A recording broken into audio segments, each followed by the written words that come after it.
Et une fois n'est pas coutume, nous allons parler de jouets, nous allons faire plaisir aux plus jeunes, mais aussi à nous-mêmes, parce que le jouet fait partie de la vie de chacun d'entre nous. Chacun a un petit jouet fétiche dans son enfance.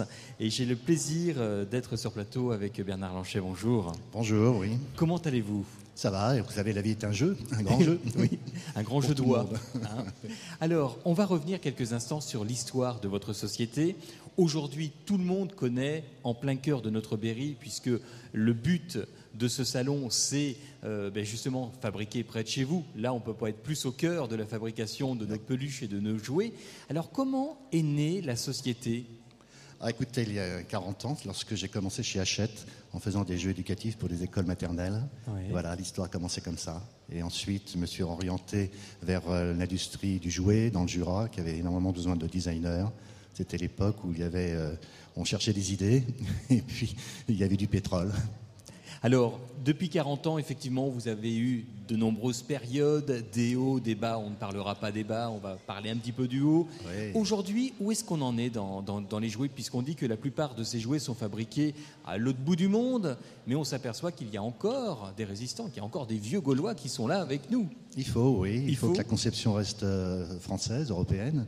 Une partie, bien sûr, peut être fabriquée en Chine, mais tous les jouets de gros volume, c'est-à-dire tous les jouets d'extérieur, par exemple, les maisons, les toboggans, sont fabriqués en France parce que ça coûte très cher au niveau du port. Et au niveau de vos jouets, on reste dans l'esprit du jouet, de la tradition, avec un effet de modernité derrière. Comment est-ce qu'on arrive à allier les deux ? Expliquez-nous. C'est un peu le style d'ABL, c'est-à-dire des produits qui correspondent, bien sûr, à l'ère du temps, mais surtout au niveau du design, les couleurs, les formes, le packaging, c'est-à-dire tout doit être acidulé, des formes très, très agréables, très ludiques. Donc c'est un peu notre savoir-faire qu'on essaye de conserver et de vendre. Le jouet le plus traditionnel que vous créez encore aujourd'hui, c'est lequel ? Ce sont les jouets roulants, les jouets porteurs, c'est-à-dire des jouets pour se déplacer, c'est-à-dire qu'il y a énormément de normes de sécurité. C'est fabriqué donc en France, et ce sont des jouets qui sont fabriqués à peu près à 400-500 000 pièces par an. Ah oui. Donc c'est une usine de 100 personnes que j'ai vu construire, et où à l'intérieur, ce sont des petits bébés qui sortent. Quelles sont les tendances aujourd'hui qu'on vous demande le plus souvent sur le marché ? J'entends pas en individuel, mais sur le marché. C'est plutôt le jeu de cartes, c'est plutôt effectivement ce fameux jouet à roulettes. Est-ce que c'est le jeu de société aussi, puisqu'il avait un petit peu disparu les derniers temps ? Il y a un petit peu un marché, si vous voulez, surtout en fin d'année, c'est-à-dire où pour les plus petits, ce sont des jouets qu'on appelle de découverte, d'initiation, mais il y a toujours des garages, il y a toujours des cuisines. On fait chaque année, on fait une nouvelle cuisine en jouets. Donc c'est le marché très, très, très traditionnel, et ensuite il y a tout ce qui tourne autour des petites voitures. C'est très, je dirais, à la fois traditionnel, mais des produits innovants. Donc sur les couleurs, les formes. Un objet traditionnel, on l'a souvent vu dans la presse, ce sont vos peluches. Ça aussi, ça reste quelque chose. Non, vous devez confondre avec la société Blanchet. Oui. Excusez-moi, je viens de faire une bourde. Oui. Effectivement, c'est pas vous. Alors vous, on reste souvent confondu, oui. Oui, c'est assez amusant parce que on vous associe les deux. Nous sommes très amis. Nous sommes très amis. Il y a une époque lorsque M. Blanchet dirigeait l'entreprise, et moi je continue toujours. Mais je suis plus dans l'injection plastique, dans le design industriel, et la peluche c'est plus de la confection. C'est pas du tout le même système de création. Moi je travaille avec des ingénieurs, des créatifs, des techniciens. Nous sommes agréés par le ministère de la Recherche, donc on a ce qu'on appelle des statuts à respecter, et les normes de sécurité qui sont quand même très importantes, en dessous de 36 mois.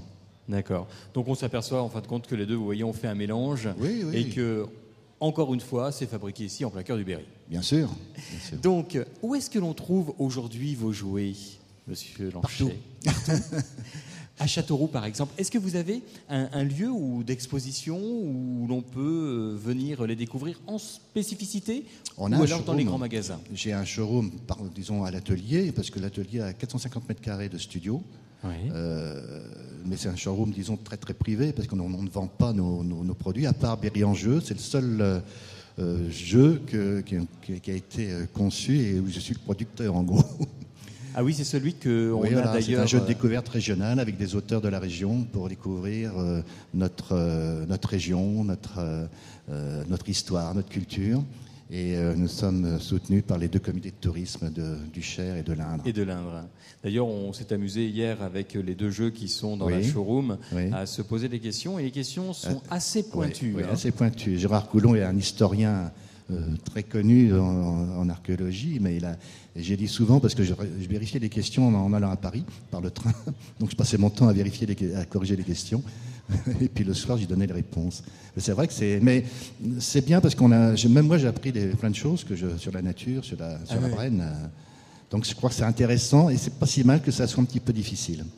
Et ça, vous allez essayer de continuer à travailler justement dans cet esprit du jeu régional, du jeu territoire, Berry. On a beaucoup de demandes. Hier, des gens de Nîmes sont venus prendre le jeu.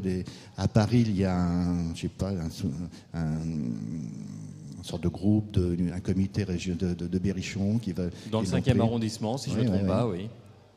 Et puis aux États-Unis aussi, beaucoup de berrichons qui travaillent bien sûr dans le monde, qui ont besoin de retrouver leurs sources, donc me les commandent sur Internet. En tout cas, c'est une très très bonne, d'ailleurs on voit quelques images, c'est une très très bonne idée ces jeux de cartes. En tout cas, continuez à nous faire rêver. Merci. Continuez vraiment à nous faire rêver parce que c'est quelque chose d'assez extraordinaire. Et puis, on a tous encore une âme d'enfant quelque part. Et oui, il faut la garder. Il faut la garder. Merci en tout cas. Et alors, une dernière petite question, sans rien découvrir, mais la tendance de Noël prochain, elle sera quoi ? Noël prochain, alors il faut déjà que le salon du Nuremberg est terminé depuis déjà 6 mois, va être orienté surtout sur la Vroom Planet, une collection de petites voitures avec des nouveaux garages, des nouveaux jeux, autour d'enfants à partir d'1 an, c'est-à-dire des petites voitures qui ont été dessinées à Châteauroux et qu'on voit sur le showroom, qui vont sortir avec des garages, des univers. Et on est en train de terminer les moules là, actuellement pour que la fabrication commence dans 15 jours.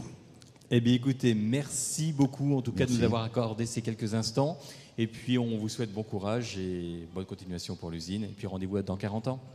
Oui, pour mars, on travaille. Parfait.